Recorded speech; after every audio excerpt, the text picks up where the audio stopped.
Vem e segue-me, 16 a 22 de novembro, Éter 6 a 11. Para que o mal seja reprimido. Os barcos jereditas são conduzidos pelo vento para a terra prometida.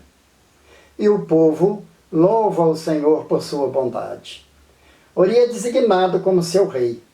Ao se referir aos registros dos jereditas, Mormon comentou que eis que é necessário que todo o povo saiba das coisas que estão escritas nesse relato.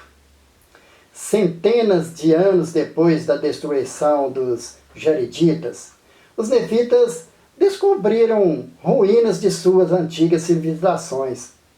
Entre as ruínas encontraram um registro misterioso, placa de ouro puro que estava coberta de gravações.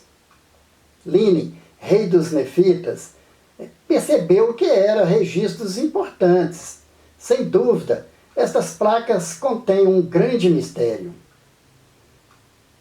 Hoje em dia, temos o resumo desse registro, traduzido em nosso idioma, chamado Livro de Éter. Ele é proveniente do mesmo registro que os nefitas tinham um grande desejo de ler. E quando o fizeram, encheram-se de tristeza. Não obstante, proporcionou-lhes muito conhecimento, com os quais se regozijavam ao ler sobre a ascensão e trágicas quedas dos jereditas. Conhecemos muitos momentos dolorosos, mas não podemos deixar passar a alegria de aprender lições com essa história. Afinal, como escreveu Moroni, é sabedoria de Deus que estas coisas vos sejam mostradas. E podemos aprender com os erros e os sucessos dos jereditas, para que o mal seja reprimido e chegue o tempo em que Satanás já não tenha poder sobre os corações dos filhos dos homens. O Senhor envia vento para conduzir os barcos jereditas para a terra prometida. O povo louva o Senhor por sua bondade. Ori é designado como seu rei. Estas coisas nós vamos ver na Escritura em Éter 6, 1-12. Vamos lá? E agora eu, Moroni, continuo a escrever o registro de Jared e seu irmão. Pois aconteceu que depois de o Senhor haver preparado as pedras que o irmão de Jared havia levado ao monte, o irmão de Jared desceu do monte e colocou as pedras nos barcos que estavam preparados, uma em cada extremidade. E eis que elas forneceram luz aos barcos.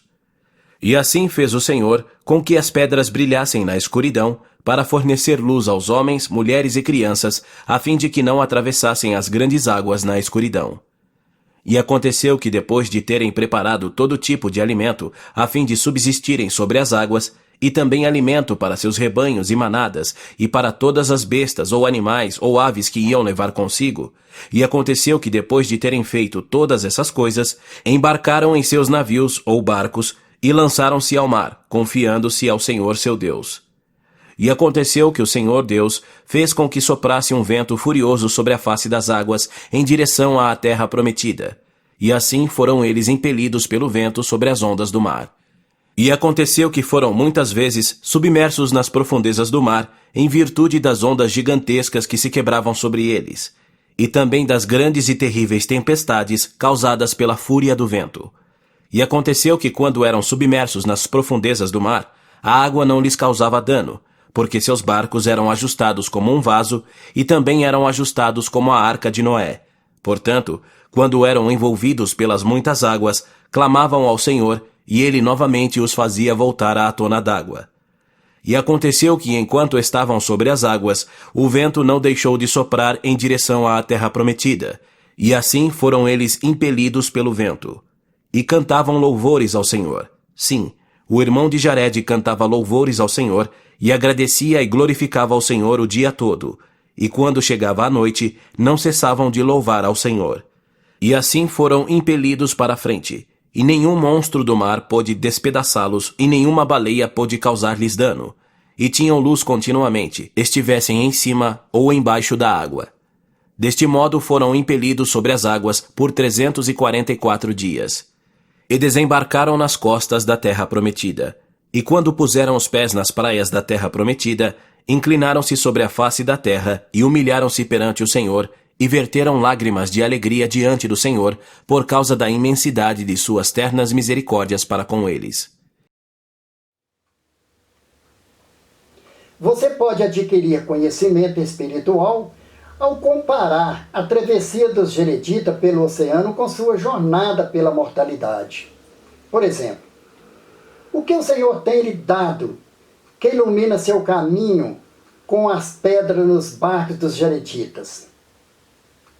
O Espírito Santo nos ilumina e em tudo que fazemos em nossas jornadas, como as revelações pessoais, as profecias e também as Escrituras.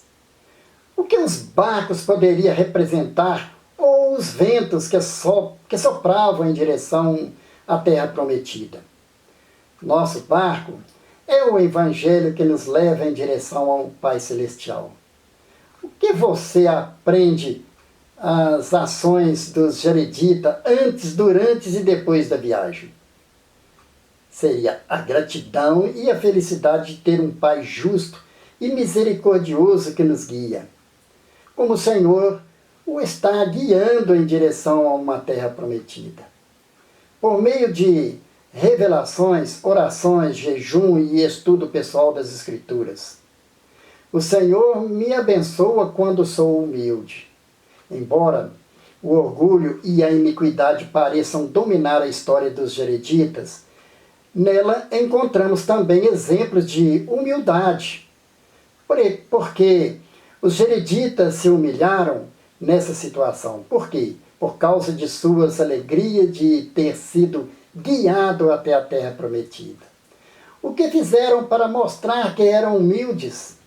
Eles ajoelharam e agradeceram ao Senhor por causa de imensidade de suas eternas misericórdias para com eles. Como foram abençoados por causa disso? Tornaram-se fortes na terra. Observe que, em alguns casos, as pessoas foram compelidas pelas circunstâncias a serem humildes. Pense no que você pode fazer para andar com humildade perante o Senhor por vontade própria, em vez de ser compelido a isso. Embora não seja possível dar muitos detalhes em tão pouco espaço, surge rapidamente um padrão. A liderança justa conduz às bênçãos e às prosperidades, quando a liderança iníqua conduz ao cativeiro e à destruição. A seguir, se encontram apenas alguns dos reis mencionados nestes capítulos. Leia os respectivos versículos e veja o que consegue aprender com os exemplos deles sobre liderança, sejam eles positivos ou negativos. Ao fazer isso, pense nas oportunidades que você pode ter de liderar ou influenciar as pessoas em seu lar, sua comunidade, seu chamado na igreja e assim por diante. O que é uma combinação secreta? Combinação secreta é quando duas ou mais pessoas fazem juramento para manter em segredo seus atos iníquos. Elas geralmente são motivadas pelo desejo de obter poder ou riquezas. A maior sabedoria, depois de ser grato por tudo, é ler as Escrituras com sua família. O Espírito pode ajudá-lo a decidir quais princípios devem ser enfatizados e debatidos, a fim de satisfazer as necessidades de sua família. Faça isso e verá as bênçãos que terá em seu lar com sua família. O aprendizado do Evangelho é mais do que apenas ler e ponderar. Geralmente, aprendemos mais quando agimos de acordo com as verdades que se encontram nas Escrituras. E estas são as minhas palavras que deixo com vocês. Em nome de Jesus Cristo. Amém.